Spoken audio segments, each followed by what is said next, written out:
Welcome to Denver, the Queen City of the Plains. This is one of the most recognizable skylines in America. The 14,000-foot peaks that provided a natural western boundary for early settlers provide an iconic backdrop for its modern development.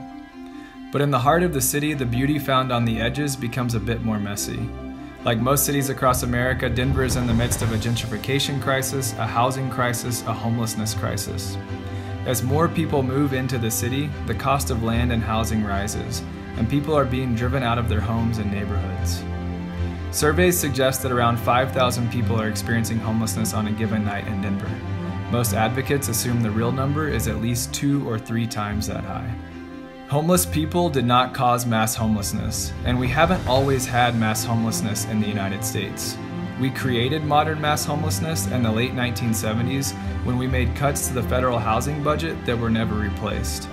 At the same time that we defunded housing, we began to see an increase in laws that criminalize the poor.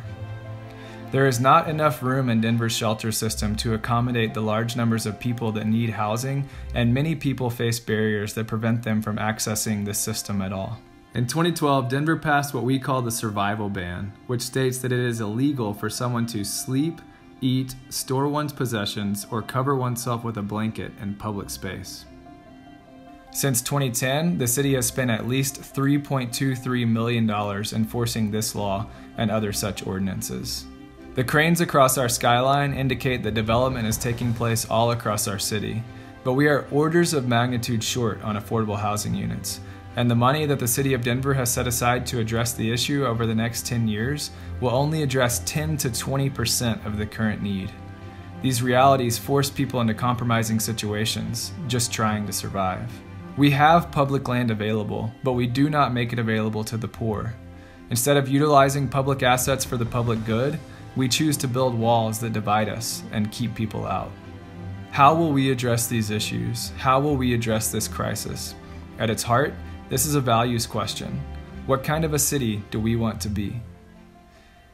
Within this systemic and structural conversation, we find individuals, human beings, our sisters and brothers, just trying to survive. Wanda was living in a camp along the South Platte River in May of 2017 when she began volunteering on the construction site of what would become the beloved Community Village, Denver's first tiny home village. By June, Wanda was voted into the village council. By July of 2017, Wanda had done the work to build a roof over her head and reached out to grab keys to her very own tiny home. In the beloved Community Village, Wanda found family. She reconnected with herself and her sense of purpose.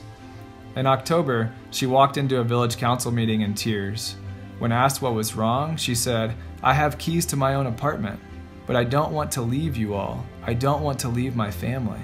The next day, one of her fellow villagers accompanied her to her housing appointment and helped her sign the papers for her new apartment. In the first 9 months of operation, the beloved Community Village successfully transitioned 3 people into permanent housing. The village unemployment rate decreased from 25% to 0%. The neighbors welcomed the village and began to develop their own relationships with the villagers. The walls that divide us started to come down. The impact stories surrounding Denver's first tiny home village are spectacular, but so are the numbers. The cost to taxpayers of a chronically homeless person in Denver is around $35,000 per year. Our model keeps people in housing for only $8,500 per person per year. This is the story of individuals within a system, but their stories invite us to reimagine our collective story on a macro level. Beloved Community Village was the pilot project in what we envision as a network of villages surrounding the metro area that reconnect us as neighbors, as friends, as family, that help us determine what kind of city we want to be. Over the next 3 years, we plan to bring this effort to scale. During that time frame, we aim to create a network of villages throughout the metro area. We aim to build equity, power, and dignity. We aim to build a movement that claims that housing is a human right. So what kind of city do you want to be, Denver? Let's become the kind of city that honors the basic dignity and humanity of all of our citizens. Let's become the kind of city that recognizes that we all belong to one another, that truly we are all family.